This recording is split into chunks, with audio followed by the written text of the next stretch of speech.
Apreciados hermanos, es un placer saludarlos. Espero que hayan tenido unas felices fiestas con su familia y si no pudieron reunirse, al menos personalmente hayan podido reunirse por algunas plataformas virtuales para poder mostrar el cariño y aprecio que se tienen cada uno de ustedes. Espero que el Señor los haya reconfortado durante el año pasado, que ha sido para nada fácil sin dudas, y espero que el Señor los siga reconfortando durante este año 2021. Quiero mencionarles que esta serie de capacitaciones la hemos llamado Educación Continua Virtual en Biblia, Teología y Misión. Estamos en deuda a la Asociación Peruana Central aquí de Perú y a la Adventist Theological Society, tanto de Perú como de Estados Unidos, por apoyarnos en la organización de estas capacitaciones, estos seminarios, como quieran llamarlo, que van a estar dándose durante todo el año, como hemos mencionado.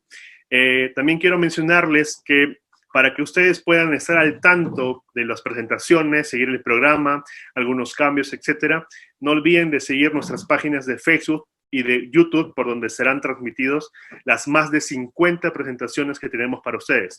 Tienen que buscar en Facebook Adventistas APC y Biblia, Teología y Misión, y en YouTube solamente como Biblia, Teología y Misión. Pueden seguirlos allí para estar al tanto de todos.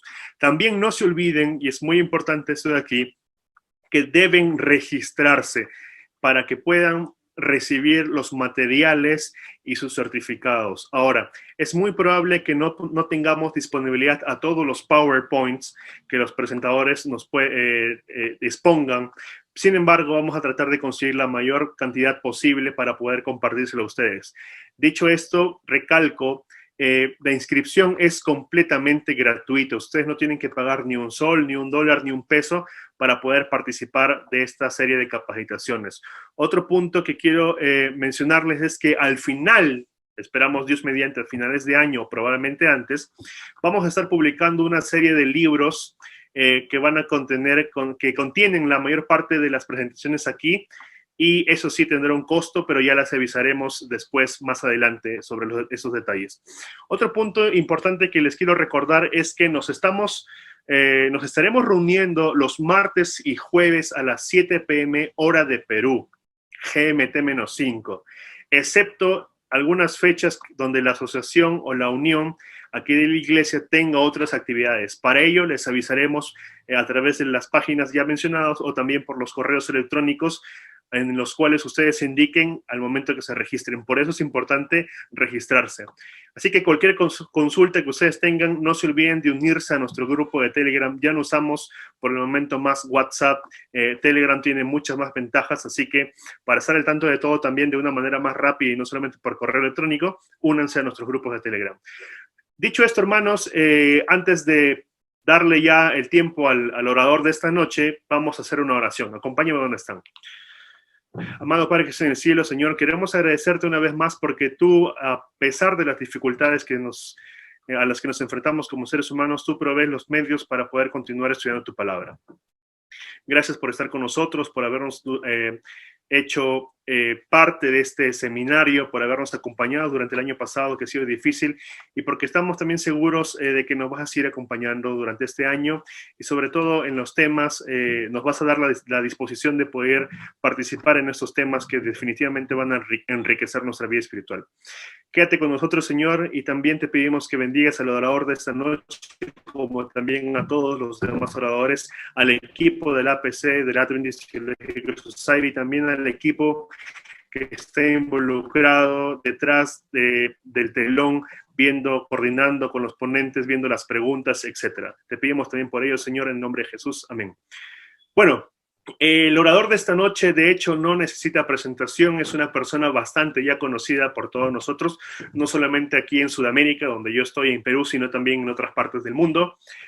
Quiero invitar y darle pase al doctor Alberto Tin. Para quienes no lo conocen, y lo que voy a decir no hace justicia al extenso currículum vitae que tiene el doctor Tin, Alberto es especialista en el desarrollo y en la teología de las doctrinas adventistas del séptimo día. De hecho, su tesis doctoral se basó en eso, y ustedes pueden encontrar la tesis doctoral en español en las librerías de CES aquí en Perú, y también en las editoriales de GEMA y ACPA en Centroamérica. Así que, sin nada más que decir, doctor Alberto, gracias por su tiempo, por una vez más acompañarnos esta noche aquí, la cual espero, por supuesto, que no va a ser la única noche. Así que adelante, por favor, el tiempo es suyo. Gracias por la oportunidad de estar con ustedes y siempre es un privilegio. Esté en la casa o en otra ubicación, que tengan la bendición del Señor y la protección también. Nosotros estamos viviendo, yo creo, en el periodo de los últimos días del tiempo que nosotros tenemos de gracia. Y esta es una oportunidad también de estudiarnos la palabra de Dios y reflexionar un poco sobre nuestra identidad. ¿Por qué nosotros somos adventistas del séptimo día? ¿Y cuáles las razones? ¿Cuál es la convicción que tienes? Yo siempre digo que nosotros tenemos que ser adventistas por tradición, y no hay problema con eso. El problema no es la tradición es neutral. El problema es la tradición que va en contra de la Biblia. Entonces, la Biblia está arriba de la tradición. La otra cosa es por conversión, que es muy importante, porque si no tienes una experiencia personal con el Señor, no hace mucho sentido tu religión. La tradición puede ser mala o buena.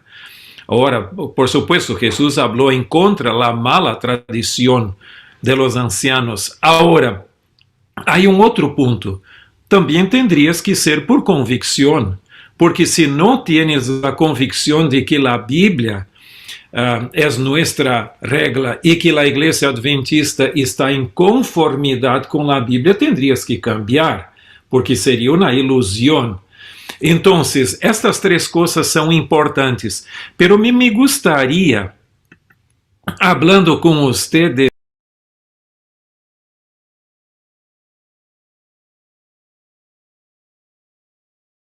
naturaleza profética del adventismo.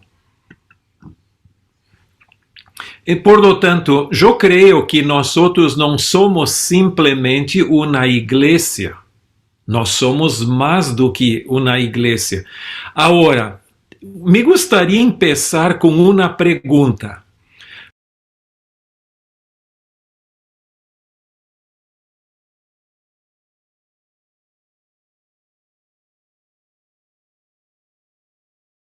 Diferentes opções, alguns põem um número, outros põem outro número.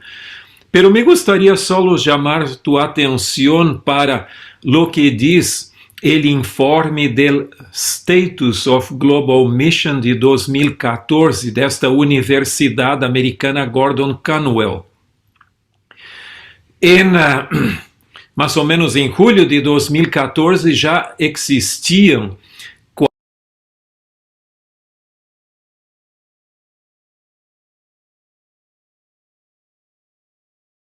de casas de culto, ou seja, de templos, pero 45.000 denominações cristianas. Los bautistas são uma denominação, metodistas, luteranos e los adventistas também. Agora, com tantas denominações, e alguns dizem que hoje já está a mais de 50.000, todas dizem que têm bases bíblicas. Solo que as creencias de estas denominações estão em conflito, elas não são a mesma coisa, todas crendo allá. Ora, a pergunta que vem é: e tu crees que nós somos simplesmente uma a mais, um ladrilho em la parede del cristianismo? Ou temos algo mais do que simplesmente isto? Mira, este vai ser o propósito de nossa reflexão. Ustedes podem ter sua convicção, pero me gustaría compartilhar com ustedes minha convicção personal, porque eu sou um adventista do sétimo dia e não um luterano. Porque mis antepassados todos vieram do norte de Alemanha para o sul de Brasil. E, por supuesto, o norte de Alemanha quedou luterano e o sur quedou católico. Então, en el año 1905, todos mis abuelos aceptaram o mensaje adventista e foram bautizados por parte de papá e de mamá também el mesmo ano. Então, eu sou adventista de terceira e quarta geração. Pero poderias me perguntar por que eu não vuelvo a la igreja luterana? Ou elijo uma outra igreja? Por que me quedo em la igreja adventista? Não é simplesmente porque sou um pastor de la igreja adventista, pero eu tenho uma convicção e esta convicção me gostaria de compartilhar com vocês nesta oportunidade. E eu creio que há alguns pontos que se têm que levar em consideração. A pergunta é esta: por que sou adventista del sétimo dia? E esta pergunta, se eres membro da igreja, também tendrías que fazer. E quizás, se não eres membro da igreja adventista, poderias, em primeiro lugar, a pergunta e dizer: por que seria bueno que eu fosse adventista del sétimo dia? Mira, nós vamos a reflexionar nesta oportunidade em 4 pontos que eu creio que são claves. A igreja adventista del sétimo dia não é simplesmente uma outra igreja mais. É movimento profético. Quantas denominações cristianas existem no mundo hoje? Eu creio que tem 4 pontos. Essa é uma pergunta muito difícil de contestar por uma razão distinta das demais denominações. Surgiu em cumprimento a la profecia. Por lo tanto, tem ênfase no tempo profético. Además disto, também tem uma assistência profética, que tem a ver com o ministério profético de Ellen G. White. E então, o terceiro ponto é mensaje profético específico para esses 45.000 denominações cristianas. E tem eu estou falando de denominações, uma missão profética também para compartilhar. E nós vamos, nesses minutos que temos, vamos a reflexionar nestes 4 pontos que são claves para identificar nossa identidade. Bueno, vamos começar com o tempo profético. E há texto da Bíblia que é clave em todo o estudo de las profecias, que é Daniel 8:14, e aqui em la Reina Valera 1995 nos diz: E ele dijo: hasta 2300 tardes e mañanas, luego el santuário será purificado. Esse não é o único período profético no Daniel, pero é o período mais largo, o período mais significativo adentro do cómputo da cronologia do livro. Por supuesto, não é dizer que outros não sejam as 70 semanas que levam a Cristo. O Messias também é muito importante, é clave para o cristianismo, pero este período profético é muito significativo. Se fuéramos mirar pouquinho esses períodos, Guilherme Miller hizo sincronismo que é o mesmo que nós mantenemos hoje, que é interessante, que habla de los períodos que temos ali. Tu tienes, em primeiro lugar, las 70 semanas, e que são 490 anos, e praticamente os expositores de Daniel todos estão de acordo que têm que ser anos, senão não vai chegar ao Messias. Agora, tu tienes também tempos e metade de tempo, que são 1260 anos. Depois tienes 1290 dias ou anos, 1335 dias anos, e finalmente as 2300 tardes e manhãs, que são 2300 anos. Isso é só para que tu tenhas uma ideia de como se hace o sincronismo no livro. Em outra exposição, eu já falei sobre isso, por lo tanto, não vou volver a esse tema, pero me gostaria solo plantear uma coisa. Não sei se já te vino alguma vez a pergunta: por que tu usas o princípio dia por ano a algumas profecias e não a las outras? Um exemplo claro é Daniel 9. Nós usamos, e os cristianos em geral usam para las 70 semanas del final del capítulo 9 de Daniel, pero não aplicam a los 70 anos de Jeremias. Mira, essa é uma pergunta muito interessante e em pouquitas palavras eu vou simplesmente reflexionar um pouco sobre isto. Em primeiro lugar, para que eu use o princípio dia por ano, há que ser profecia. Se não é profecia, não lo vou a usar. Pero não é suficiente, a profecia tem que ser simbólica. Por exemplo, em Daniel 9 que eu falei, as 70 semanas estão em um contexto simbólico, porque tem conexão com o capítulo 8. Agora, os 70 anos da profecia de Jeremias, o início do capítulo, não tem um contexto simbólico. Por lo tanto, não lo uso. Pero não é suficiente ser profecia e simbólica. A entidade básica da profecia, que pode ser um animal, uma persona, um cuerno, um poder, tem que estar em miniatura. É mais ou menos como quando tu usas o zoom de tu celular ou de tu câmera. Quizás vocês tenham uma câmera melhor que compraram em Lima, quizás ali eu creio que Povos Azules ou El Hueco, não sei onde é o lugar melhor, pero tu compras uma câmera e pode ser tu celular mesmo, e então tu ajustas e tudo queda chiquito, ou então tu lo amplias e vai quedar tudo largo. Então, a mesma coisa é isso. Quando a entidade básica da profecia está em miniatura, por supuesto, o tempo também lo está, e é muito importante, então, que tomes em consideração isto para não distorcionar a interpretação. Solo a título de exemplificação, en estes textos aqui, em Números 14, tienes, por exemplo, 12 homens ou espias, e por sua vez que representam 12 tribos.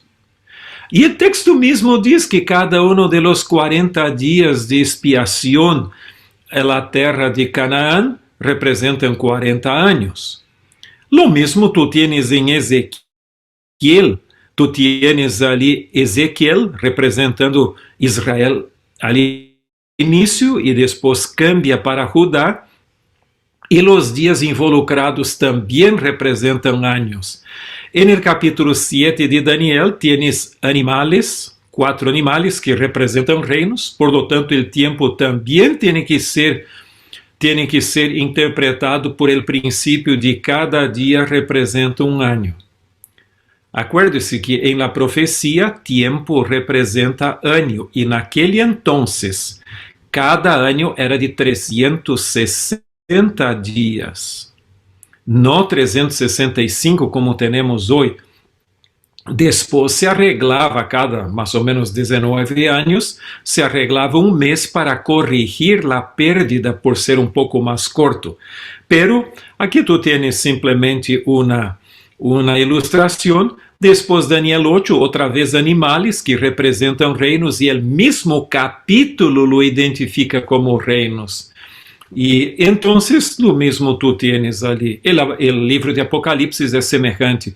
Pero isto é solo contestando a pergunta: por que usamos o princípio dia por ano para as 2300 tardes e manhãs? Vamos adelante. Mira, este período de los 1260 dias anos terminara en 1798 con la prisión del Papa Pío VI. Por su vez, do período de las 2300 tardes y mañanas o años, termina en 1844. Entonces, vas a ver que señales cósmicos ocurriram naquele entonces. Alguém poderia dizer, não, pero isto são señales que têm que ocorrer antes da segunda venida. Pero hay que acordarse una cosa, que en este texto de Apocalipsis 6, 12 y 13, estas señales, terremotos, sol, luna, estrellas, ocurren en la abertura del sexto sello y no el séptimo, que es la segunda venida. Por lo tanto, son señales del tiempo del fin, que el fin se había acercado. Por lo tanto, nosotros creemos que el tiempo del fin empezó el año 1798 con la prisión del Papa. E tu poderias me perguntar, e por que isto? Por uma razão muito simples. O terremoto de Lisboa é considerado o mais importante evento com influência filosófica, econômica, política e religiosa, o mais importante evento em la história de Europa depois de la caída do Império Romano. Nenhum outro evento tuvo impacto tão forte. Hasta Voltaire escreveu sobre ele e outros mais. Agora, quando o Papa, considerado o Hijo de Deus, foi levado ao cautiverio por el ejército del entonces general Berthier, muitos disseram, caramba, como é isto? ¿Te acuerdas que o terremoto de Lisboa ocorreu en el dia de Todos los Santos, quando os crentes em Portugal estavam em la primeira missa? E como é que Deus não los protegeu? Agora vem o Papa e vai ao cautiverio. Ele é o representante de Deus em la tierra. Isto tem que ter um significado bíblico. Então, muitos começaram a estudar as profecias bíblicas para encontrar uma resposta para aquilo. E isto generou um novo estudio de las profecias. Por lo tanto, el tiempo del fin, cuando el libro de Daniel habría de abrirse y había una comprensión, ocurrió allá.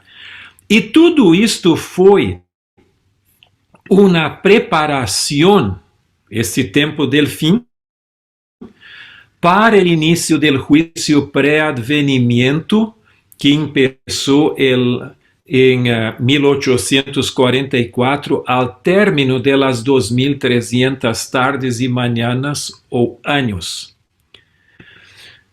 Pero mira, algunos podrían te decir una cosa, no sé si ya escucharon esto, pero los mileritas tenían una gran esperanza de que Jesús vendría el año 1844, pero él no vino.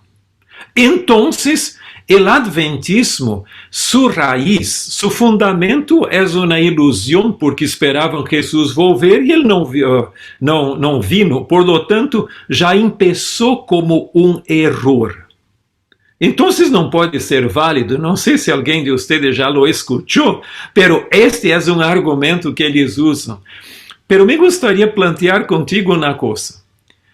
Cuide com este argumento, porque se eu lo tomo em sério o que esta pessoa está dizendo, espero que não seas tu, pero que alguma pessoa diz, então nem a um cristiano eu quedaria. Porque o cristianismo mesmo vino del chasco, del error de la comprensión de la morte de Jesús en la cruz. Mira, déjame solo compartir contigo esta pequena ilustração. Este mesmo período de 2300 dias, anos, começou com o chasco del exílio babilônico y con la salida, el retorno de Babilonia para Jerusalén, para la restauración de la ciudad, de los muros y del templo, del santuario. Portanto, houve um movimento del chasco a la restauración. La cruz foi lo mismo. Todos eles creiam que Jesus seria el libertador, seus discípulos ali. E então, en el camino de Emaús, que eu creio que vocês conhecem bem, em Lucas 24, hasta dos de los discípulos de Jesus estavam tentando ensinar el maestro o que havia ocorrido com ele mesmo. Então, el gran chasco de la cruz levou a la restauração. E a mesma coisa ao final deste período. Isto não é uma exceção, é do que ocorreu antes, del chasco a la restauração. Me gostaria solo dizer-te uma coisa, que el chasco é uma bendição, ou foi uma bendição. ¿Por quê? Déjame solo ilustrar-te uma coisa. Vamos a suponer que eu vivo como quero. Não hago exercício físico, não durmo o suficiente, como lo que me gusta mejor, aunque não seja bueno para a saúde. Pero depois que eu estou en el hospital, malito, casi morrendo, então eu empeço a orar: Senhor, por favor, não me deixar mi joven senhora, tampouco mi niña, mi hijo, ou algo assim. Por favor, se tu me sanas, me sacas daqui, eu estou disposto a fazer exercício físico, dormir temprano, também comer el mejor, estou disposto hasta quedar vegetariano. Senhor, se quieres, hasta vegano eu estou disposto, pero não me dejas, não hagas como que minha senhora quede viúda, ou mi esposo quede viudo, ou deixar mis hijos também, percebes? Chascos generam duas coisas: ruptura com la tradição e novo início, novo começo. Então, neste sentido, não fuera a bendição del chasco de 1844, la fidelidade a los credos não bíblicos de las iglesias quedariam fuerte e los mileritas não haviam rompido com esta tradição. Agora, depois del chasco, eles começaram a estudar a Bíblia para encontrar uma resposta ao chasco. Pero al buscar encontrar resposta ao chasco, encontraram respostas para a quantidade de perguntas que todavia nem haviam hecho. E começou todo um processo de restauração da verdade bíblica. E isto foi o que ocorreu com os adventistas naquele entonces. O mesmo ocorreu com a cruz. De uma perspectiva sociológica, o cristianismo não teria toda a chispa, toda a força, se não fuera o chasco de la cruz. Deus tem suas formas, por supuesto, pero depois que Jesus foi a la cruz, eles começaram com toda a força, mira, de la desesperação al entusiasmo, e não havia quem pudera calar os apóstolos e os discípulos de Jesus, porque diziam: caramba, nós outros creíamos que era o fim de tudo, agora nós outros temos todo o entusiasmo possível. E tu sabes que no primeiro siglo da era cristiana, o cristianismo quedou como a mais forte e pujante secta do judaísmo. Mais que os fariseus, e o que puedes imaginar, por el entusiasmo que se generou. E o mesmo eu creio que ocorreu também com os pioneiros do movimento adventista. Agora, o segundo ponto que é clave é a assistência profética também.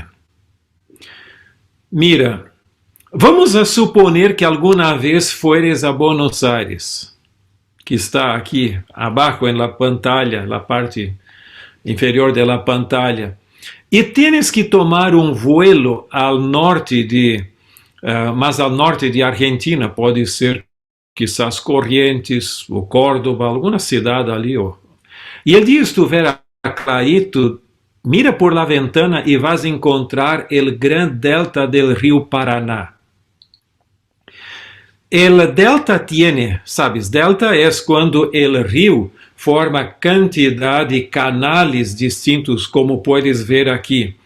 Este delta tiene 300 kilómetros de extensión e em sua parte mais ancha, uns 80 kilómetros. Quando navio viene del extranjero e tem que subir o rio Paraná, ele entonces, piloto, capitão de navio local de Buenos Aires ingressa en el navio e lo maneja por el canal que tem la profundidade suficiente. Mira, isto ocorre todavía hoy que temos GPS e todos os modernos meios de navegação. Nós podemos comparar a história do mundo também a largo delta, a rio, que antes de chegar ao puerto da eternidade forma grande delta ideológico, filosófico, cultural e religioso. E foi exatamente para esses tempos tão difíceis da história humana que Deus preparou piloto, ou seja, uma mulher, Helena de White, para nos ajudar a nós irmos com segurança ao puerto da eternidade. Tu poderias me perguntar, e seus escritos são uma extensão à la Bíblia? Não, jamás. O propósito não é añadir a la Bíblia, pero nos mantener fieles a la Bíblia. Este é o grande propósito desta voz profética, ou seja, deste piloto ou capitão de navio para os últimos dias. O bíblico diz: porque não hará nada Jeová el Senhor sem que revele su secreto a sus siervos los profetas. E este é princípio bíblico que temos, que Deus não nos surpreende. Ele sempre hace, ele revela o que vai ocorrer. Por supuesto, há coisas que ele não vai revelar. Eu creio muitas vezes que a ignorância é uma bendição. Eu hice teste de DNA de mis orígenes étnicos. Pero eu poderia elegir outro teste. Havia duas opções neste sítio que é Ancestry.com. Ou seja, Ancestry.com. Eu poderia também elegir as possibilidades de las enfermedades que vou a ter no futuro. E eu digo, não, este não me gostaria. Então, eu creio que é bueno se nós soubiéramos todas as desgraças que vão ocorrer em nossa vida, nós nem aún vamos ser felizes, porque vamos já viver os problemas com muita antecipação. Pero los grandes rasgos de la historia, o que Dios va a hacer y o que el diablo también va a hacer a lo largo de la historia, Dios lo revela. Y este es el principio clave que tenemos en ese texto. Esta es una forma de revelación de Dios con los seres humanos. Ahora, vamos simplesmente ilustrar este punto. En las grandes crises de la historia humana, quando a verdade e o erro estavam em tensão e a verdade tendria que ser restaurada, o processo de restauração da verdade ocurría con una asistencia profética. Por ejemplo, después de la caída, la primera gran crisis fue, por supuesto, el diluvio. El mundo sería destruido por agua. Entonces Dios tuvo su mensajero Noé, que fue una voz de advertencia al mundo sobre la desgracia que vendría. En la gran crisis del cautiverio egipcio, Moisés, además de su hermano y hermana. También en el periodo oscuro del reinado de Acabe y Jezabel teníamos a Elías, además de Eliseo. También en el periodo del exilio babilónico teníamos a Daniel, Ezequiel y Jeremías. Yo solo puse un nombre por el espacio. Y antes de la primera venida de Jesús, Juan el Bautista preparando el camino para la venida de Jesús, y por supuesto los apóstoles también eran profetas, además de Jesús, que era el principal, el mayor de todos los profetas, el más grande de los profetas. Ahora, este es un concepto conocido. Valdecir Simões de Lima, si no escuchaste el nombre de él antes, él es el que escribió la letra de aquel himno, El mejor lugar del mundo, es a los pies del Salvador. Entonces, él planteó una cosa que me gustó mucho. Él dice, en el tiempo del fin, la característica básica de cada una de estas crisis converge. O sea, el mundo no va a ser destruido, por supuesto, la destrucción no por agua, pero por fuego. El tema del cautiverio egipcio está hasta en las plagas del Apocalipsis. El mundo está en apostasía hoy, por supuesto. Y el tema del exilio babilónico no está en Apocalipsis. Tú tienes hasta himnos de triunfo sobre Babilonia. Y Jesús no está para venir la primera vez, pero la segunda vez.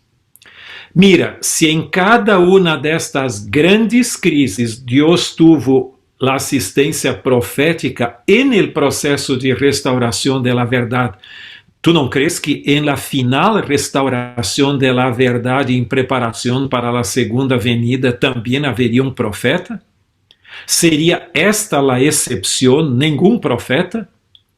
Mira, como iglesia nosotros creemos que Dios llamó a Elena G. White para esta final restauración de la verdad, no como una sustitución a la Biblia o para agregar a la Biblia, pero para nos llevar a la Biblia y nos mantener fieles a la Biblia.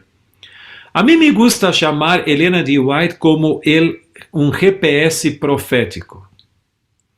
Ustedes que já usaram o GPS, e tu tienes quizás hasta em tu celular, não estou seguro sobre isso, sabes muito bem que o GPS não é o caminho, tampouco é o destino. O GPS simplesmente nos mantém en caminho que é o melhor. Quizás tu vas salir de la ruta para una dirección al otro y él te intenta traer de vuelta. Yo creo que Elena G. White y sus escritos son como un GPS que nos mantiene en el camino que es Cristo y su palabra para llegarmos en seguridad al puerto de la eternidad. Y allí en ese texto también tú tienes... de Isaías, tu tienes uma palavrita muito interessante aqui abaixo, diz que quando vas salir para a direita ou a esquerda, vas escuchar uma voz, que seria do Espírito Santo, dizendo, não, esse é o caminho, quédate en él. E eu creio que o mesmo o Espírito Santo hace por los escritos de Elena G. White. Agora, o terceiro ponto é um mensaje profético. Mira, vamos a ler uma cita de Elena G. White que está no livro El Conflicto de los Siglos, página 419. Ela diz, el asunto del santuário foi la clave que aclaró el misterio del desengaño de 1844. Revelou todo um sistema de verdades que formavam um conjunto harmonioso e demonstram que a mano de Deus havia dirigido o gran movimento adventista. E al poner de manifesto la situación y la obra de su pueblo, le indicaba cuál era su deber de allí en adelante. Por lo tanto, el tema del santuario era la clave.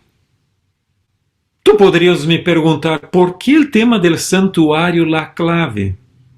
Es isso que habla exactamente Daniel 8:14, que nós outros leemos, que al final de las 2300 tardes e manhãs el santuário seria purificado. Agora poderias me perguntar também, e por que o santuário é tão importante? Mira, poderias agregar muita coisa, pero me gustaría plantear com ustedes solo 3 pontos que creio que são fundamentais. Em primeiro lugar, o santuário é a morada de Deus, o lugar onde Deus habita. Pode existir um lugar mais importante do que a habitação de Deus? Por supuesto, não. Em segundo lugar, é o guardião da lei de Deus, onde a lei de Deus, os 10 mandamentos escritos em las tablas de piedra, eram guardados. E em terceiro lugar, é o centro do plano de salvação. Mira, sempre a largo da história bíblica, o perdão de los pecados e a salvação era disponibilizado por el sistema del santuário. Em primeiro lugar, tu tienes los altares del período patriarcal. Después tu tienes el tabernáculo del desierto. E entonces se agrega el templo de Jerusalém. E quando alguém necessitava de oferecer um sacrifício por perdão de seus pecados, ia ao templo. Ahora, por su vez, en el Nuevo Testamento tenemos la cruz de Cristo y el gran santuario celestial, el original. Y ahora, mira, ¿dónde tenemos que buscar socorro de la parte de Dios o protección? En el libro de Hebreos, capítulo 4, versos 14 a 16, diz: se alguno de ustedes tiene dificuldade, estão em problema, tienes que ir ao santuário celestial. E mira, vamos ler o texto que diz aqui. Eu estou lendo Hebreus, capítulo 4, verso 14 a 16.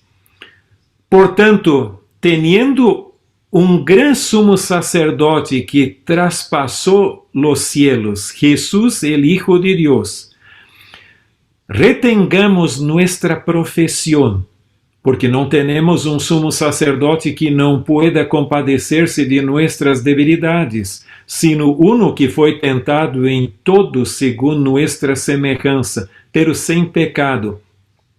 Acerquémonos, pues, confiadamente ao trono de la gracia, para alcançar misericórdia e hallar gracia para el oportuno socorro.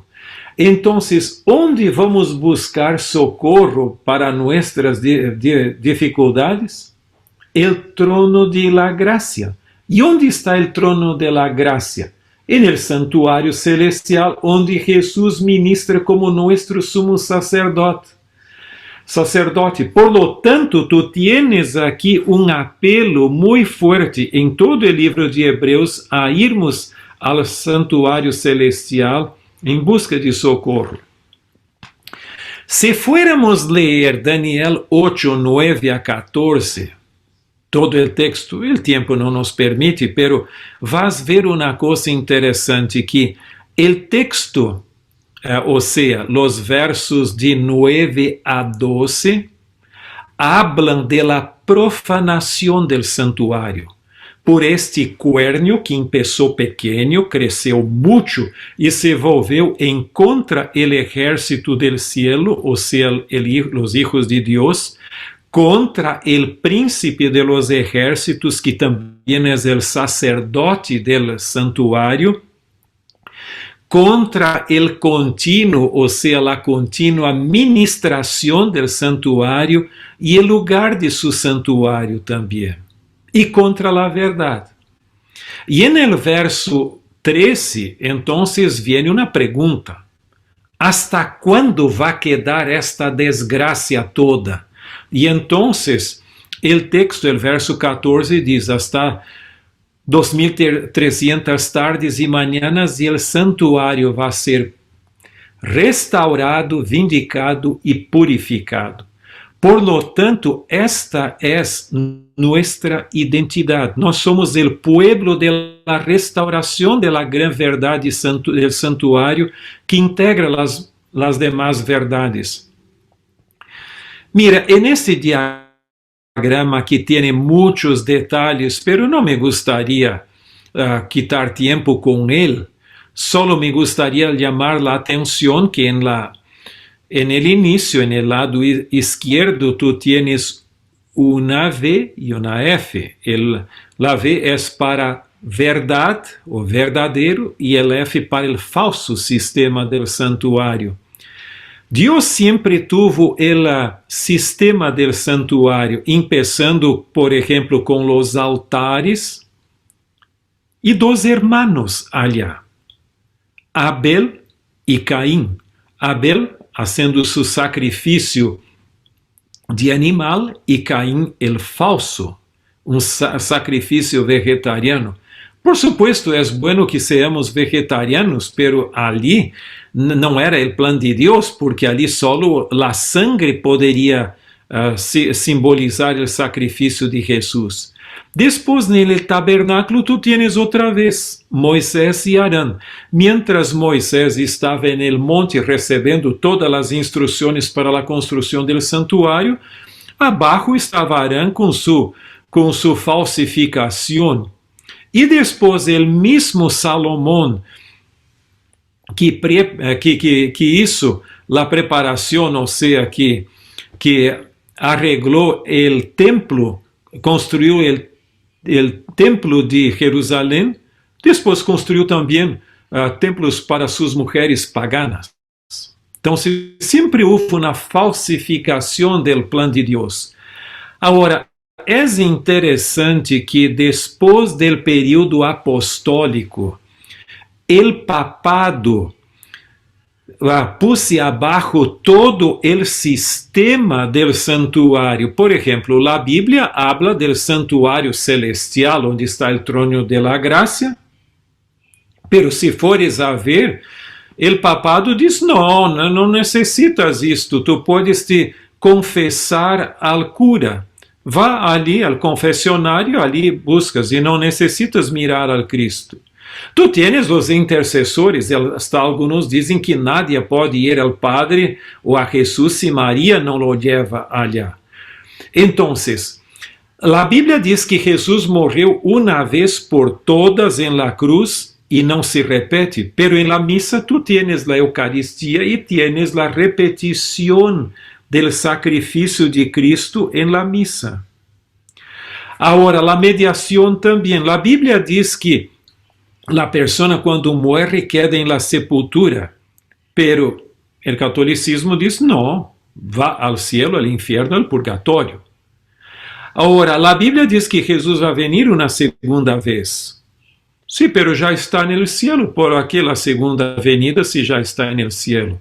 La Biblia habla del sábado, no, es domingo. Entonces, es todo un sistema onde el santuario celestial no hace sentido. Tú ya escuchaste una misa o un sermón en otra iglesia que habla de la verdad del santuario, de la ministración de Cristo? Normalmente, cuando hablan, es para criticar los adventistas. Pero mira, aqui diz que al final deste período, de las 2300 tardes y mañanas el santuario sería restaurado. El término original significa restaurado, vindicado, justificado e purificado. É término amplo. Se tu tienes dúvidas sobre o significado, tenhas em mente uma coisa, que o que ocorreu allá al final deste período é toda uma reversão do sistema de profanação. Então, esta purificação é a restauração do santuário a seu devido lugar. E foi naquele entonces que a Igreja Adventista do Sétimo Dia começou, o movimento adventista, com o propósito de restaurar não só o sacrifício de Cristo que os reformadores do século XVI já haviam restaurado, pero também su sacerdócio en el cielo. E esta é nossa contribuição, a restauração de la verdade como se centraliza en el santuário. Pero tu poderias também dizer uma outra coisa, caramba, pastor, isto é uma boa enseñança, pero é uma invenção de los adventistas. Eles que começaram com isto para justificar sua existência. Por incrível que pareça, Lutero já tinha esta compreensão. E eu escrevi alguns artículos sobre o sacerdócio de Cristo, segundo Martim Lutero. Hasta foi publicado em la lengua de Los Ángeles Buenos, el castelhano ou espanhol, como querem, por la revista teológica, mi artículo sobre isso. Eu tenho outros, pero o primeiro está allá. Pero mira o que Lutero mesmo diz sobre isto. E aí tu tienes uma ideia. Ele diz: en el santo, glorioso, feliz y misericordioso sacerdocio de Cristo, el cerdo del diablo, el Papa, ha metido su hocico, não solo contaminándolo, sino destruyéndolo e eliminándolo completamente, instalando outro sacerdócio, uno próprio, mesclando todos os sacerdócios paganos como um estofado de abominações. Caramba, eu estou seguro que tu não usarias um linguagem tão forte para falar del sistema católico.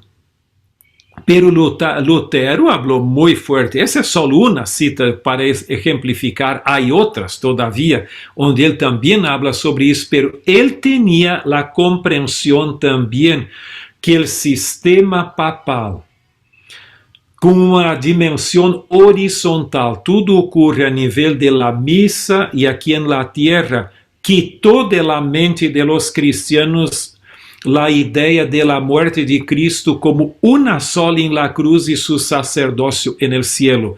Y esta es la restauración de la verdad bíblica que nosotros como adventistas del séptimo día tenemos que hacer, es nuestra misión. Bueno, ese es el artículo que yo mencioné. Si alguien tiene interés, quizás puede conseguir en la universidad misma. Yo creo que hasta está en línea, no estoy seguro. Mira.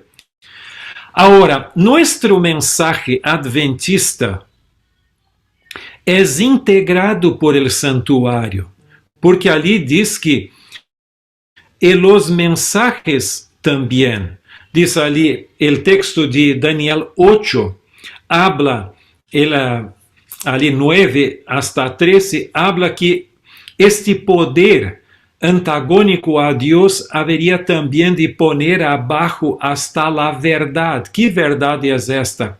São as doutrinas centralizadas en el santuário. E os pioneiros de nosso movimento estudando a doutrina del santuário conectaram a lei e el sábado com el santuário, o ministério sacerdotal de Cristo também, a segunda venida, a imortalidade condicional del alma e o dom profético. Essas são as 5 doutrinas distintivas da fé adventista. Por supuesto, poderias agregar as demás também. Agora, este sistema de doutrinas integradas por el santuário é predicado en su dimensión escatológica, o sea, en el tiempo del fin que hablamos ali después de 1798, 1844, por la predicación de los 3 mensajes angélicos. Isto es nuestro sistema de verdad, nuestra contribución para el mundo. Mira, outras igrejas podem oferecer para ti sanidade. Se estás enfermo, vem à minha igreja, te vou a curar por um milagro listo. Eu me pergunto muitas vezes, onde estão os milagros da pandemia agora? Todos que estavam em pandemia tinham que ir às igrejas e receber a cura allá. Dá a impressão que não está ocorrendo. Outros dizem que se tu eres fieles com tus donações à minha igreja, vas quedar como rico. Nós outros não podemos prometer isto. Tudo que nós outros podemos prometer é um compromisso com Jesus, com Deus e sua palavra. E esta é nossa missão no mundo, a restauração da verdade nesses postreros dias da história humana. Agora, aqui é uma ilustração para que tenhas uma ideia de como é o sistema da verdade. Os 3 mensajes angélicos eram como uma escalera a la plataforma da verdade.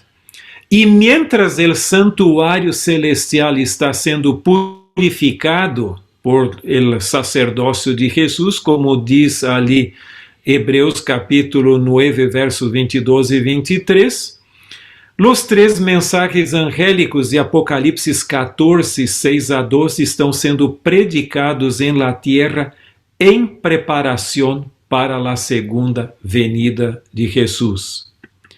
Agora, me gostaria de perguntar quem é o centro de nosso mensaje, ou seja, de nossa doutrina. ¿É Cristo ou é o santuário? Alguns diriam, não, é Cristo. Outros, não, é o santuário.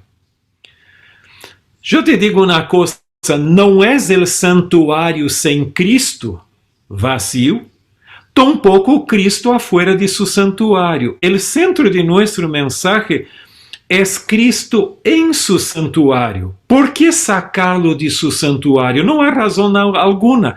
Então, isto é clave. E todas nossas doutrinas estão conectadas com Cristo e seu sacrifício em la cruz e sua ministração ou sacerdócio em el santuário celestial. Mira o que Helena de White diz, par de citas dela também. Mensajes Selectos, tomo 2, página 99, diz: La verdade para este tempo é ampla e abarcante e compreende muitas doutrinas. Pero estas doutrinas não constituem reglones separados e de pouco significado, sino que estão unidas por hilos de ouro que conformam a totalidade que tiene a Cristo como seu centro viviente. As verdades que apresentamos de la Bíblia são tão firmes e inconmovíveis como o trono de Deus. ¿Por quê? Porque viene de Deus, de sua palavra. Essa é minha cita preferida, favorita de Helena de White. É a matutina, a devoção matutina, nossa elevada vocação del dia para a leitura para 10 de enero. Diz: Cristo, su caráter e obra. Por lo tanto, não é só a persona de Cristo, é tudo o que Ele é e hace. Incluso su sacerdócio, por supuesto. Por lo tanto, Cristo, su caráter e su obra é o centro e a circunferência de toda a verdade. Ele é a cadena a la qual estão unidas as joias de la doutrina. En ele se encontra todo o sistema de verdade. Por lo tanto, aqui tu tienes esta hermosura muito grande que é a ideia de que Cristo realmente é o centro e a circunferência. Em outras palavras, todas as doutrinas verdadeiras têm que estar conectadas com Cristo e sua palavra.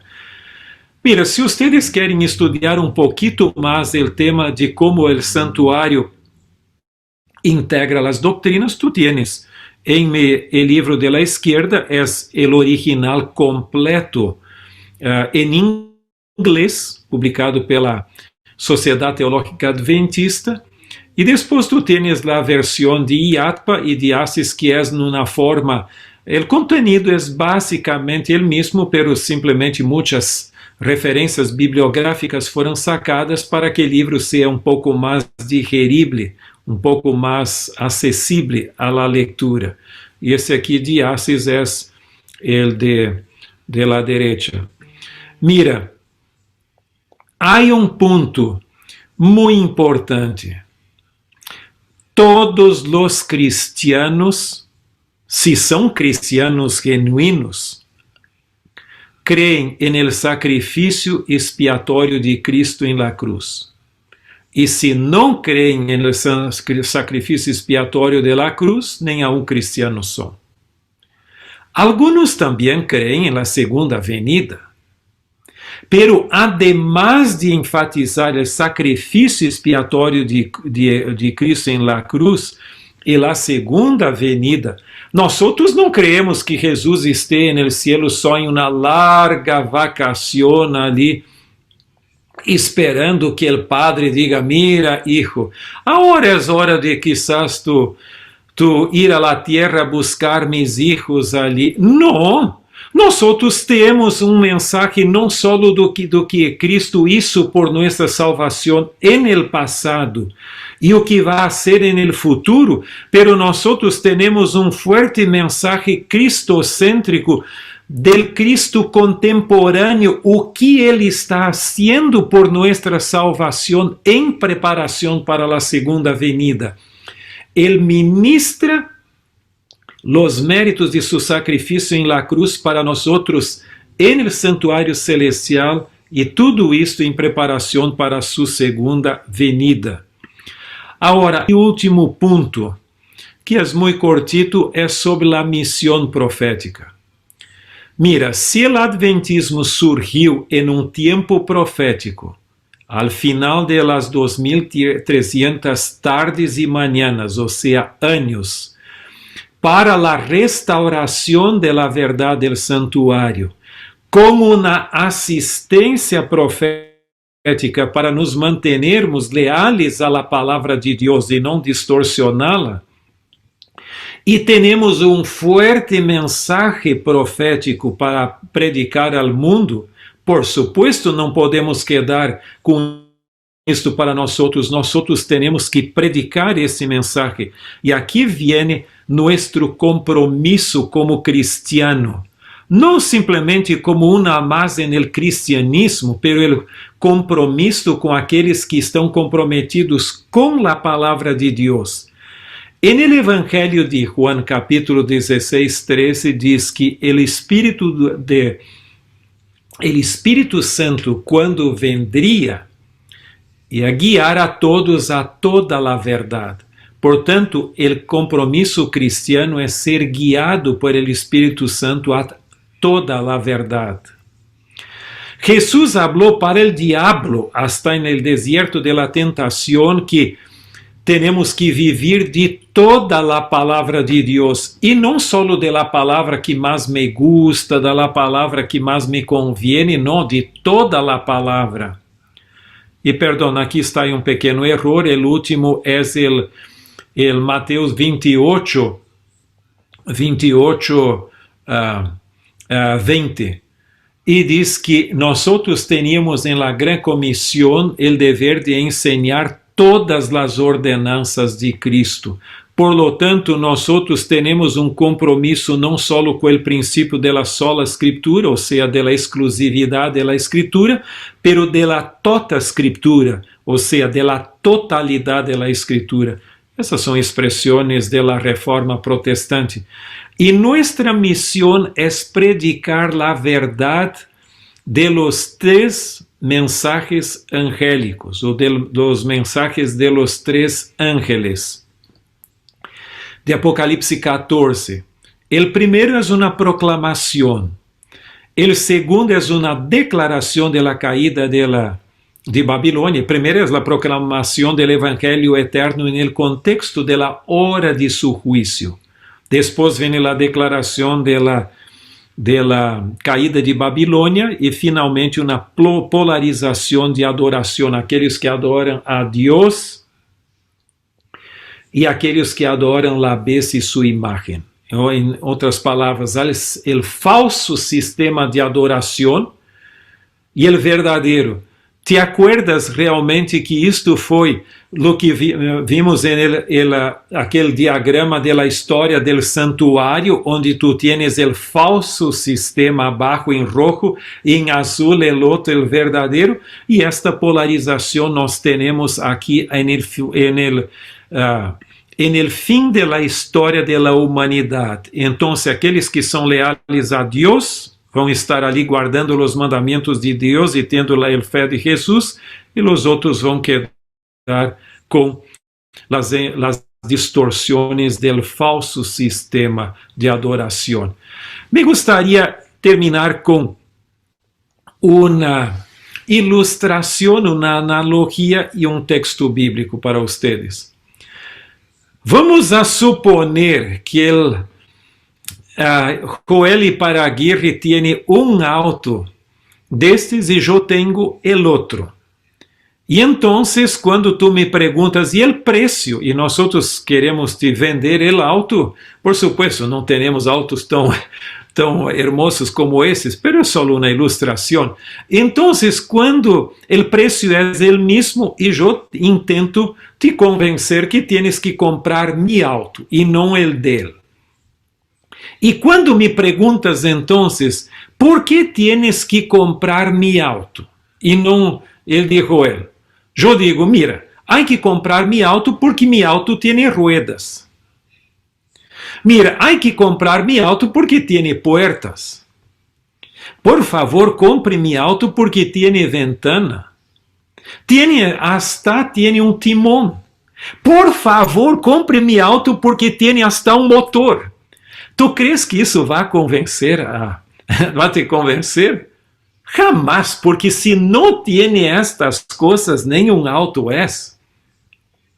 O que hace a diferença é quando eu vou dizer, mi auto tiene isto, aquele outro, que o auto de Joel não tiene.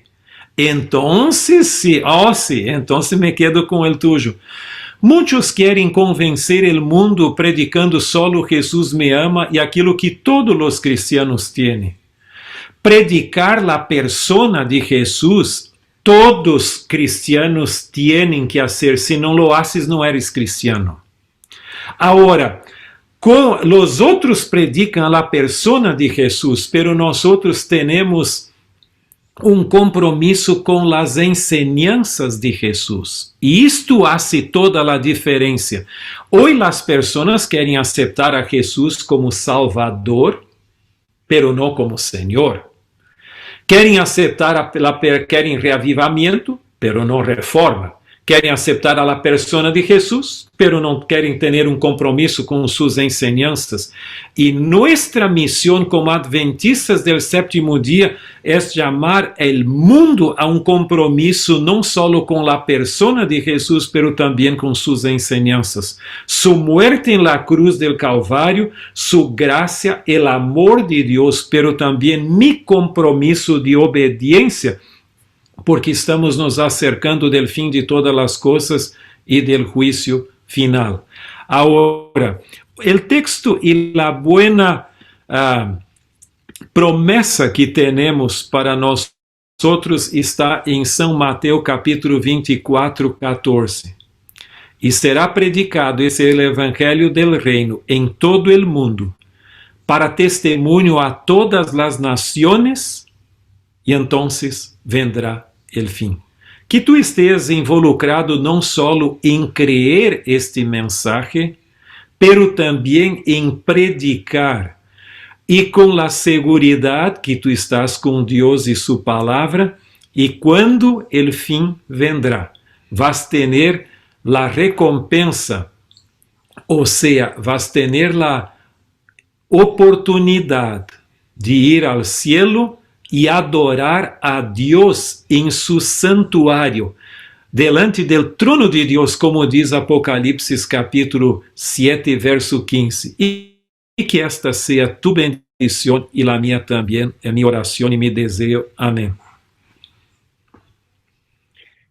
Gracias, Pastor Tim, por la presentación del día de hoy. Así que tenemos de hecho, varias preguntas ya han sido respondidas por su presentación, mientras que usted íbamos hablando y iba haciendo sus propias preguntas, o de repente algunas preguntas que nos hemos hecho nosotros. Sé que tenemos unas cuantas nomás que nos han enviado aquí. Y la primera sería la siguiente.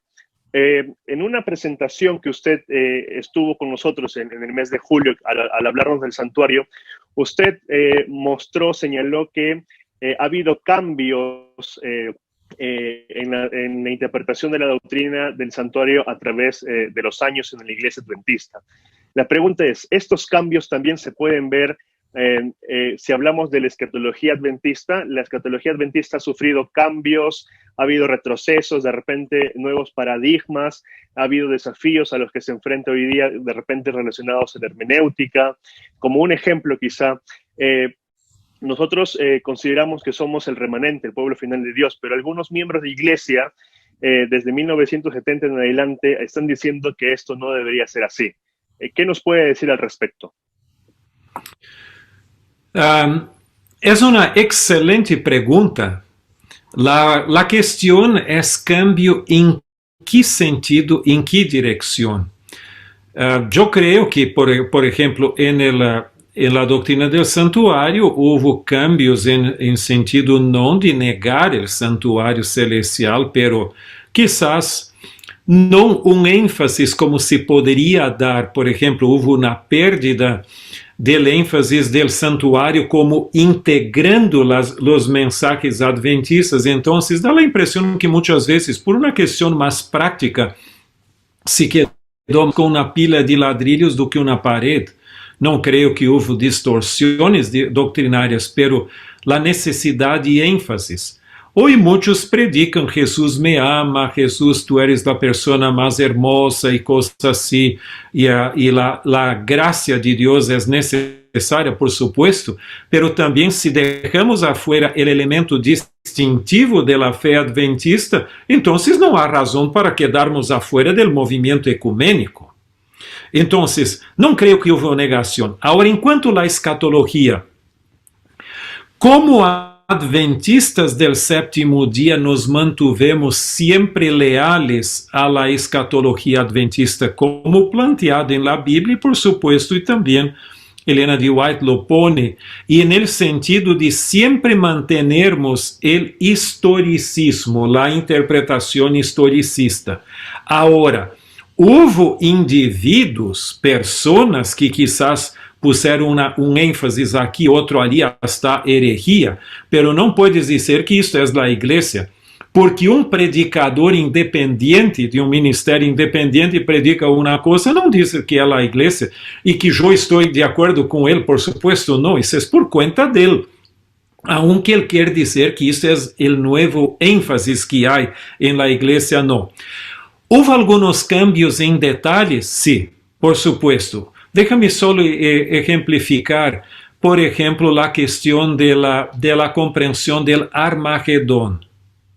Elena de White y hasta Jaime White hablaban del Armagedón como siendo el fin, el clímax del conflicto entre el bien y el mal.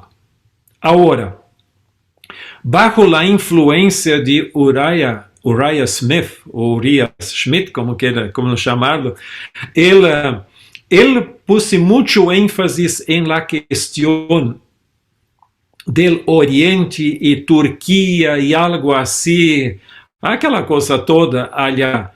Entonces, hasta el presidente de la Asociación General de entonces, Arthur G. Daniels, creía que la Primera Guerra Mundial era el Armagedón.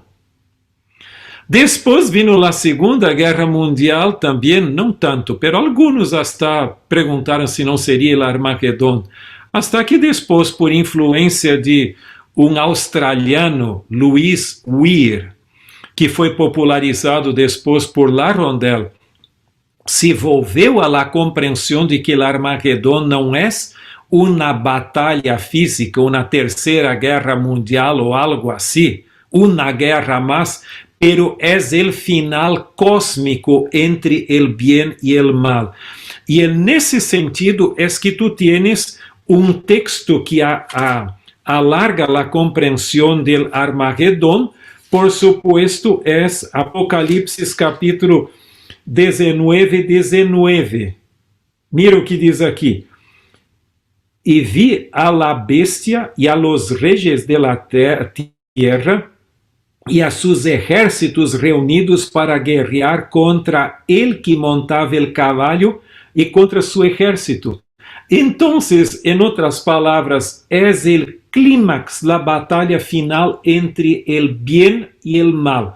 Satanás con sus ejércitos, não solo de ángeles, pero de instrumentalidades humanas contra Cristo e seus ejércitos. Entonces, es algo cósmico histórico e não simplesmente uma guerra mais como foi a Primeira ou Segunda Guerra Mundial.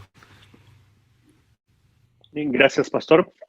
Tengo otra pregunta aquí que nos hacen llegar y tiene que ver incluso como parte de mi experiencia personal. Yo no sé si en algún momento le comenté o compartí esto con usted, pero cuando yo estaba recién empezando como miembro de la Iglesia Adventista, yo no creía en el don profético del Elena G. de White y tampoco me lo explicaron en el voto bautismal qué implicaba aceptar el don profético en el Elena G. de White. Y tampoco me llamó mucho la atención porque creía que con la Biblia era suficiente. Sin embargo, cuando tuve ya la oportunidad de leer un poco más de la literatura adventista, incluido algunos libros, de hecho, el primer libro de Elena G. de White que leí fue el conflicto de los siglos y me emocionó tanto leerlo que lo terminé en 2 días de leerlo. No paraba de leer ese libro porque lo llevaba en Lima, que iba de un lugar a otro, llevaba el libro conmigo y lo leía a cada instante porque me cautivó la lectura de ese libro. Y luego tuve la oportunidad de trabajar en el Centro White aquí en la Universidad de Lima, Perú. Para allá, pues, yo creo que Dios me dio la oportunidad para poder comprender más el don profético del Elena G. de White y apreciar sus escritos. Usted en su presentación menciona que uno de los puntos que nos caracteriza a nosotros como adventistas es la asistencia profética que hemos recibido como iglesia por parte de Elena G. de White. Ahora, el problema, entre comillas, que puede causar esto, si es que causara, es que algunos miembros de iglesia, incluso personas muy conocidas, eruditos de nuestra iglesia, es que dicen que nosotros no somos el pueblo de la Biblia como pretendemos ser o como queremos señalar. Es decir, que no nos basamos en la sola escritura y toda escritura, sino que hay niveles y pareciera que en nosotros pusiéramos el don profético de Elena G. de White o a Elena G. de White misma por encima de la sola escritura para que luego haya la tradición adventista y recién en tercer o cuarto lugar habría pues ya lo que es la Biblia y solo la Biblia.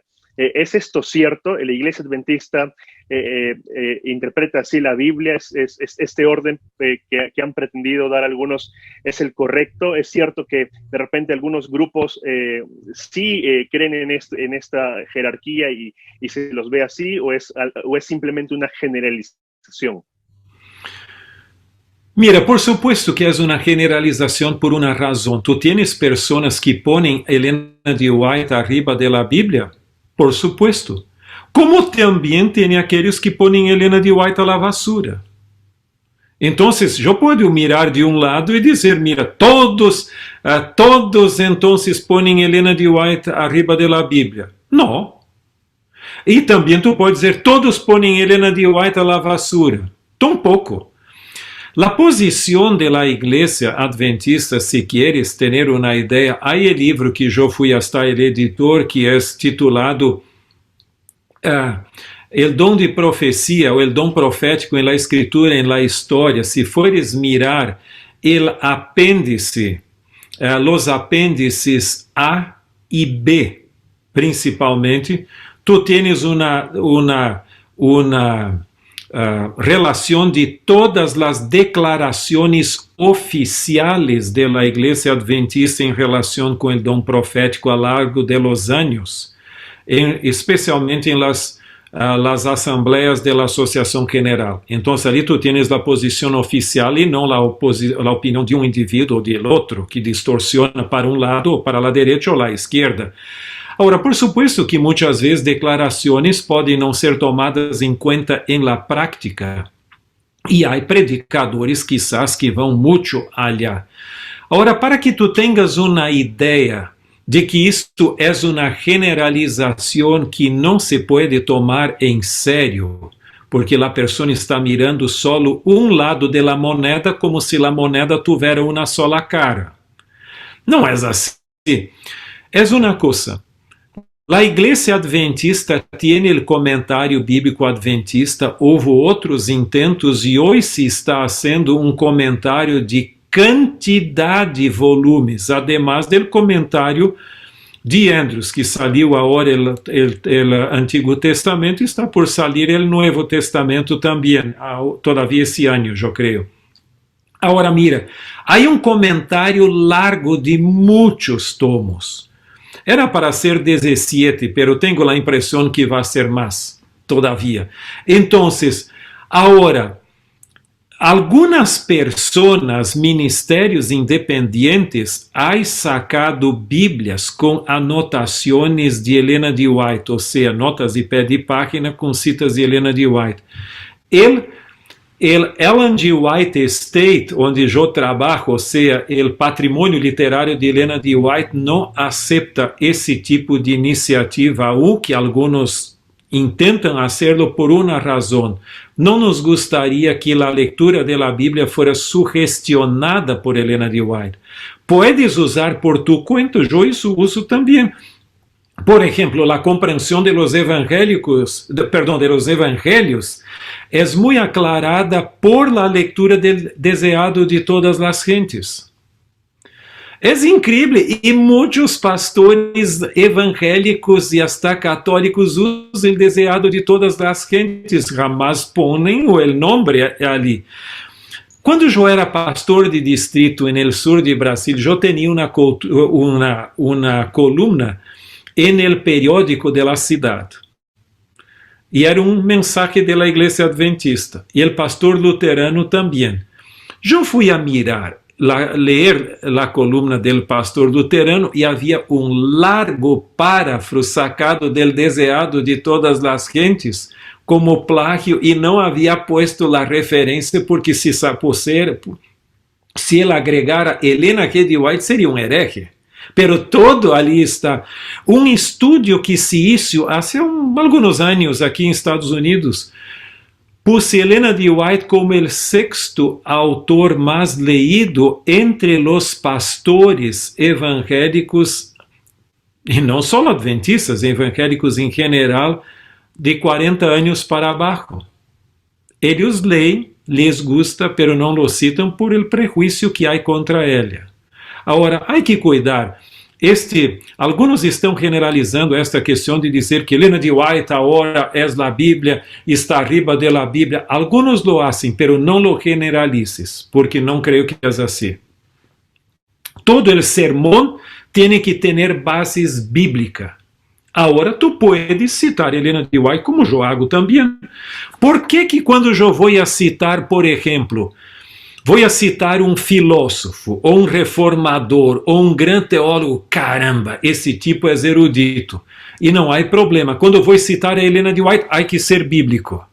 Caramba, se eu estou reemplazando a Bíblia por Helena de White, é uma coisa. Pero aclarar, Dwight Nelson, que é o famoso pastor de nossa igreja em Andrews, cita Helena de White em cada sermão, praticamente, por lo menos los que eu escutei e vivi ali 6 anos. Gracias, pastor, por la aclaración.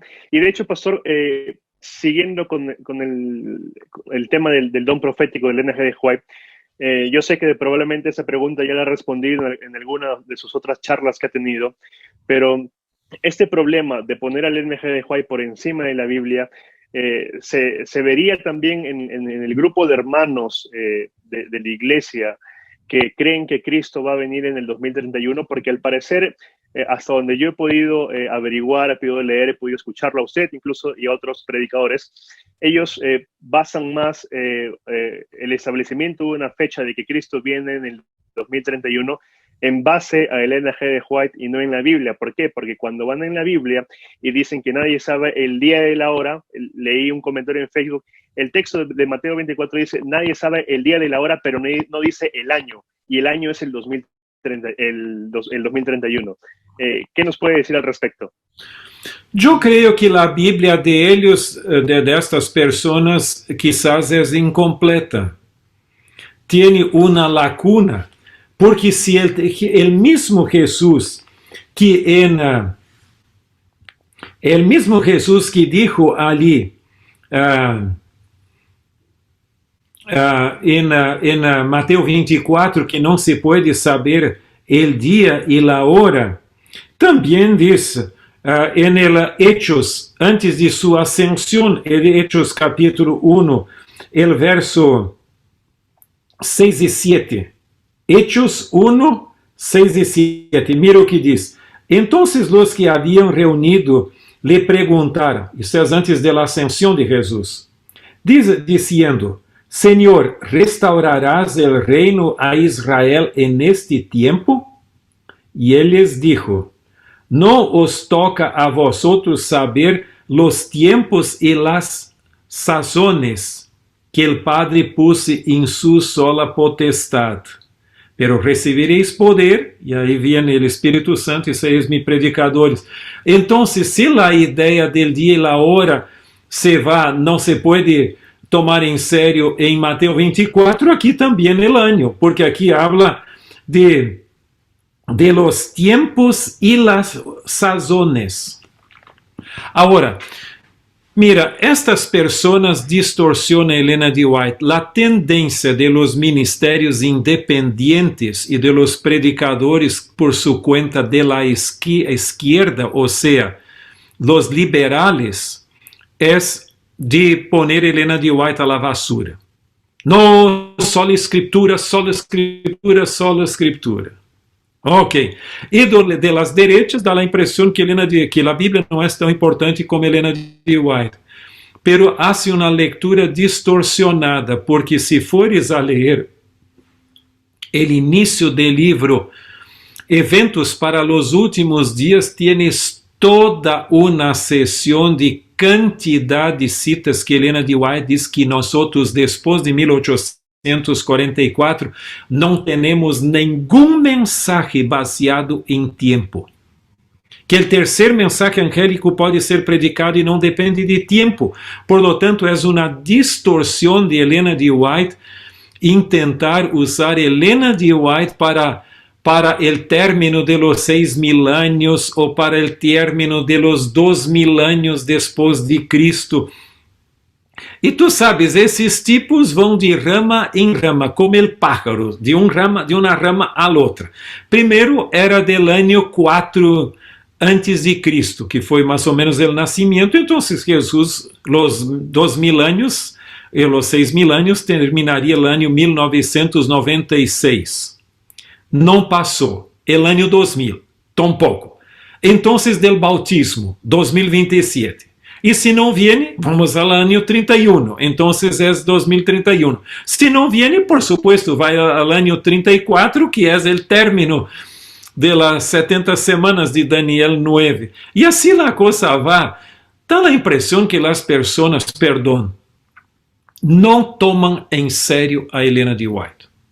Elena de White, desde o ano 1850, diz, por favor, não pongan uma fecha. E quando ela falava de fecha, não era um dia específico, simplesmente era um ano, porque havia uma quantidade que marcavam anos também, não só fechas específicas. Gracias, pastor, por la respuesta. Dos últimas preguntas ya para acabar. Uno de los, en cuanto a nuestra identidad profética, nosotros nos identificamos como el remanente en el tiempo del fin, el que va a proclamarle el mensaje de los tres ángeles. Sin embargo, usualmente a nosotros se nos acusa porque nos llamamos remanente, somos exclusivistas y ya nos sentimos triunfalistas, incluso de repente podríamos decir que en algunos casos podría haber hasta cierta soberbia por nuestra parte, por identificarnos como el remanente, y así. ¿Qué nos puede decir al respecto?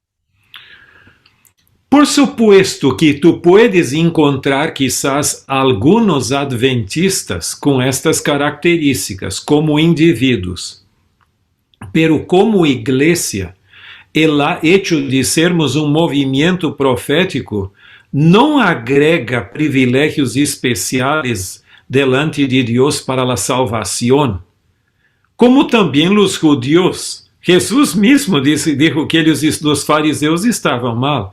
Isto agrega por supuesto, o privilégio, pero uma responsabilidade. Em termos de salvação, não há exclusivismo. Por incrível que pareça, Helena de White tem em seus escritos por lo menos 5 que eu conozco. Uno de ellos es el capítulo Esperanza para los Gentiles, en el libro Profetas y Reyes. Tú tienes también 2 citas en el libro El Deseado de Todas las Gentes, y otros más, onde Helena de White diz, ou ela comenta mais ou menos o texto de Romanos 2,14. Aqueles que não teniendo conocimiento de la ley de Dios, la conciencia sirve de ley para ellos. Entonces, en otras palabras, ella diz que en el cielo vão estar personas que no aún escucharon hablar del nombre de Jesús, pero que vivieron en conformidad con la luz que tienen. Entonces, el juicio de Dios va a ser, mira, déjame usar outras palavras. Para ser salvo, eu necessito ser sincero. E ser sincero significa 2 coisas. Viver em conformidade com toda a luz que eu tenho e buscar constantemente nova luz de la palavra de Deus. Então, isto é fundamental para houve oportunidades que quizás outras pessoas não tiveram, alguns. Não só de viver aqui. E por incrível que pareça, minha senhora trabalha para o Instituto de Investigação Bíblica, onde tu estás trabalhando, fazendo trabalhos também, e eu no Centro White. Então, é uma combinação e trabalho na Associação General. Então, tú sabes que a los ojos de Dios y de la salvación, quizás un indio, un indígena que vive impuno, onde quer que tú quieres, una persona pode estar a los ojos de Dios mejor do que yo? Com bases en la luz que él tuvo y las oportunidades que tuvo, quizás él tiene una sinceridad de corazón e amor a Deus que quizás eu não tenho. Eu não estou dizendo que esta é a realidade, para que tenhas uma ideia. Cuídate, porque Jesus hasta dijo que alguns gentiles e prostitutas se adelantavam no reino de Deus e estavam melhores que os fariseus. Então, nesse sentido, Helena de White, por supuesto que reconoce a la iglesia adventista como la única iglesia remanente de la profecía, con una misión específica al mundo. Pero aún así, la salvación está disponible a todos. Pero entonces tú podrías me decir, ¿por qué entonces tengo que ser adventista? Eu creio que a ignorância não é parte do plano de Deus. O plano de Deus é que todos conheceram a Deus e sua palavra em plenitude. Pero aunque isso não é possível, Deus tem um plano de salvação de graça que é extensivo a toda a humanidade. Pero agora te digo uma coisa. Alguém pode estar no cielo comendo carne de porco, guardando o domingo e tomando vinho? Sim, Lutero vai estar. Agora te digo uma coisa, eu puedo? Porque Lutero guardava o domingo, também comia carne de cerdo e tomava vinho, então vai estar no céu, também posso fazer. Não. Eu tuve a luz e eu sou responsável por la luz que tuve. E no cielo vai haver pessoas que viveram com base em la luz que tiveram. Por exemplo, Guillermo Miller guardou o domingo até o final de sua vida, porque não teve a compreensão. Agora mira, então eu não vou estudar a Bíblia, porque se vou estudar a Bíblia vou quedar responsável. Não, não é assim. Eu vou ser juzgado não só por el conhecimento que tenho, pero por las oportunidades que eu tive e não las aproveitei. Então, esse é o ponto. É um crescimento. E não uses isso como uma excusa. Eu creio que o plano de Deus seria que todos tivéssemos um conhecimento pleno de Deus. Pero o mesmo Deus que não discrimina vai tomar em conta as pessoas onde elas estão, com as oportunidades quizás muito pouquitas que tiveram, pero aún así su gracia es extensiva a ellas. Gracias, Pastor, por esta respuesta. Tenemos aquí la última pregunta. Me gustaría que fuese como la vez pasada, donde, Pastor, la última pregunta y venía otra y venía otra.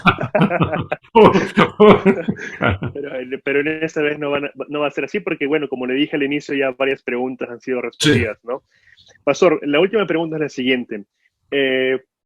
Tiene que ver con nuestra identidad profética, ¿no? Con el mensaje profético, mejor dicho.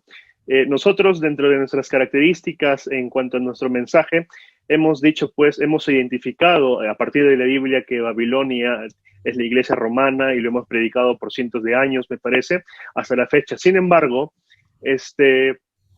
algunos teólogos europeos han señalado diciendo que basta, ya basta de pegarle a la Iglesia Católica, a nuestros hermanos católicos.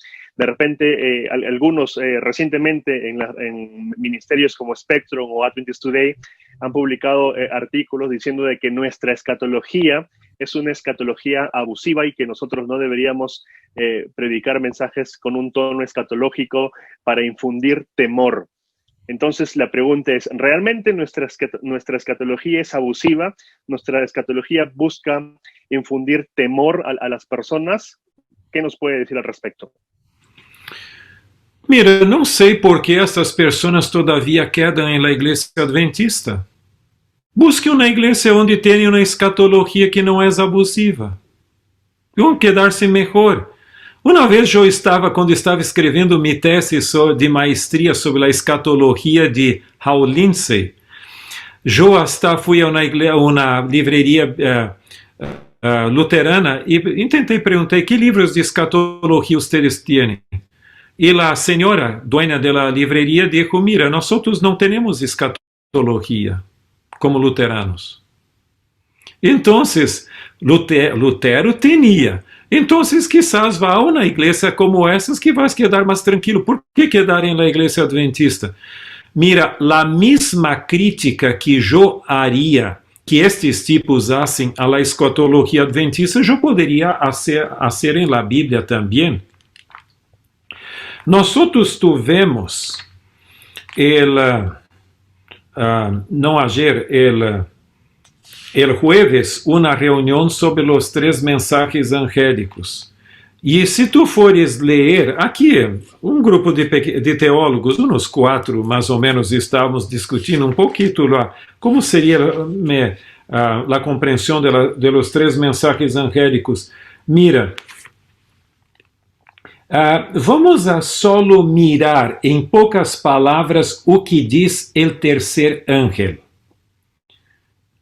Segundo o critério destes teólogos, seja europeus ou seja o que é, então a Bíblia é abusiva também.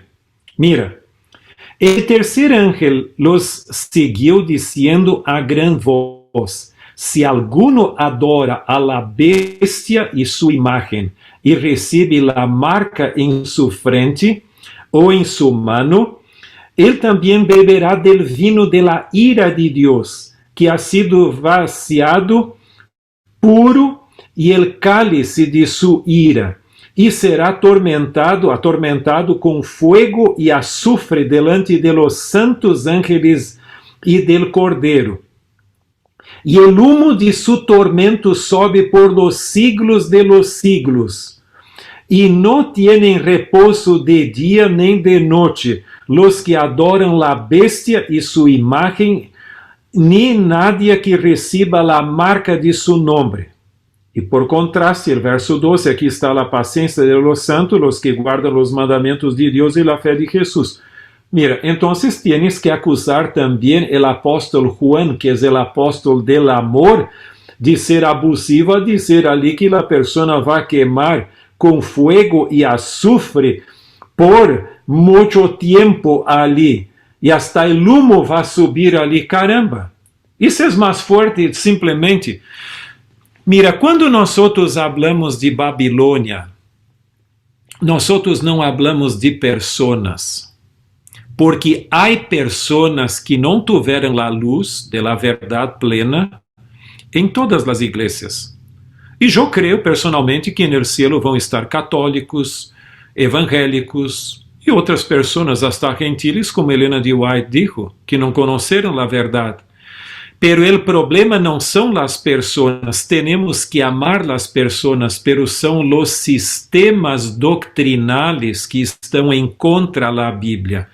Então, eu creio que há muitas pessoas católicas sinceras que vão estar no cielo. Agora, o problema é o sistema católico, que, perdão por la sinceridade, em minha opinião, é uma falsificação del sistema del santuário bíblico. E isto cambia completamente.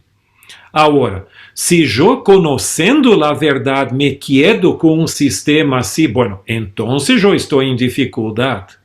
Pero a solução que Deus tem não é agora aplastar, ablandar, sacar afuera esses textos bíblicos que são fortes.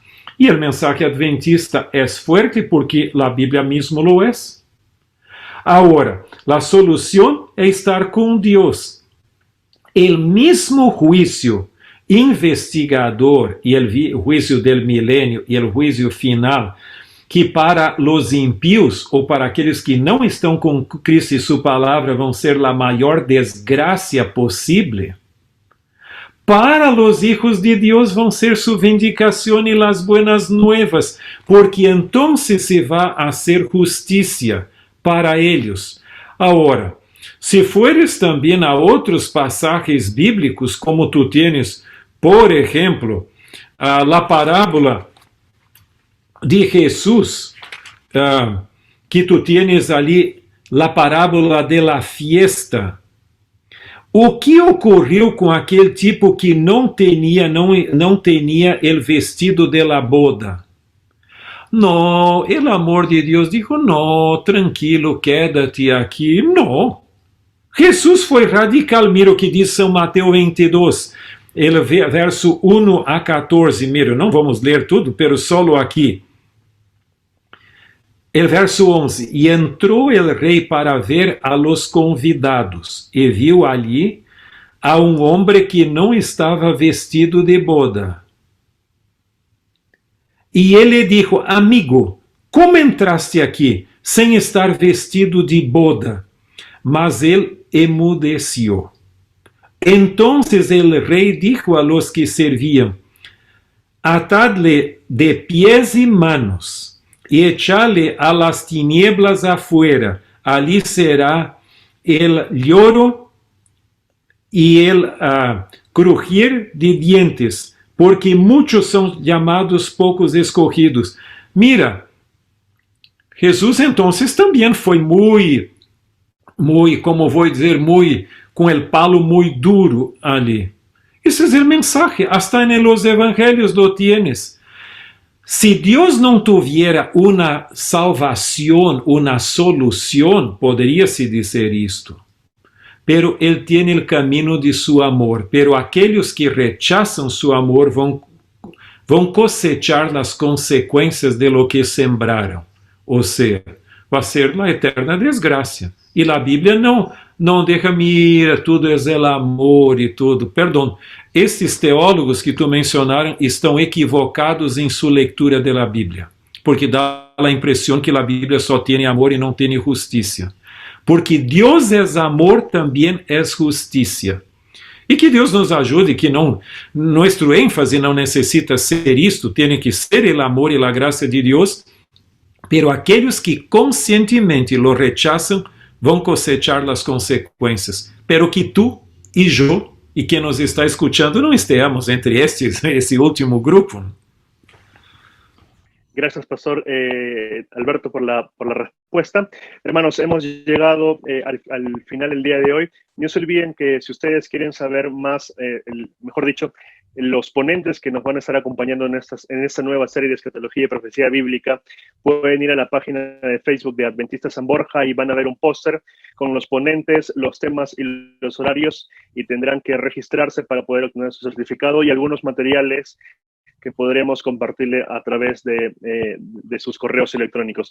Pastor Alberto, gracias una vez más por aceptar el desafío de estar con nosotros y habernos apoyado. Yo sé que como varios tanto usted como yo, incluso su esposa y los miembros de la Asociación General, e incluso muchos otros, están muy ocupados, pero aún así usted ha podido tomar un pequeño tiempo de su agenda para poder estar con nosotros e impartirnos este seminario el día de hoy. No sé si usted tiene algunas últimas palabras para ya poder cerrar y pueda guiarnos usted, por favor, en oración para terminar. Mira, mis palavras são que usted e eu também quedamos leales e tenhamos esta convicção. Hoje, todos os movimentos religiosos tiendem a largo del tempo perder sua identidade um pouquito. Não em la teoria, em la doutrina, pero muitas vezes em la prática. Então, nós temos uma doutrina muito clara, e se fores a ler o livro El Conflicto de los Siglos, desde que Joel lo leu por primeira vez, não cambiou o contenido, que é da mesma coisa. Então, por supuesto, tu tienes versões mais cortas para facilitar a las personas que leem muito pouquito e não les gusta ler, também ter por lo menos acesso a alguma coisa. Pero a versão original é a padrão que todos tendríamos que ler e conhecer bem. Então, agora te digo uma coisa, temos que falar do amor de Deus, pero não podemos fazer que Jesus reemplace suas próprias enseñanças. Seria a mesma coisa que eu dizer, a mim me gusta muito, eu quero muito a minha senhora, pero não me gustam suas ideias. Caramba, então não é como caminhar juntos. Intentar separar Cristo de suas enseñanças é a mesma coisa que nem separar o sol de seus rajos. Eles caminham juntos, e a mesma coisa, se eu amo a Jesus, eu quero viver em conformidade com toda a sua vontade. E que Deus te dê forças, ânimo e entusiasmo por la palavra de Deus, que é nossa guia e nossa seguridade nesses últimos dias. Se os pioneiros adventistas tinham conhecimento e tinham convicção e entusiasmo, nós outros que estamos muito mais cerca da segunda venida do que eles estiveram naquele entonces, temos que ter todavia mais entusiasmo e convicção. E que Deus bendiga a ti e a mim que cumplamos nossa missão nesses dias finais da história humana. Vamos orar então. Nosso eterno Deus e Padre, nuestra profunda palavra de gratitud por el dom de la vida, por nos traeres a la existência, mantenermos nuestra vida, nuestra salud, e também por el privilégio de podermos viver nesses postreros dias da história humana, muito cerca da segunda venida. Que tu puedas poner em nosso coração profundo amor a Jesucristo que vino a este mundo morrer por nós outros, por seu sacrifício em la cruz del Calvário, também por seu sacerdócio en el cielo, santuário celestial. Agora, nos gostaria também agradecer-te por o movimento adventista que está restaurando a estas verdades e predicando-las ao mundo. Que possamos ser leales a ti, tu palavra, e também a nossa missão. Y nuestro deseo es que muy pronto podamos ver Jesús volviendo en las nubes del cielo.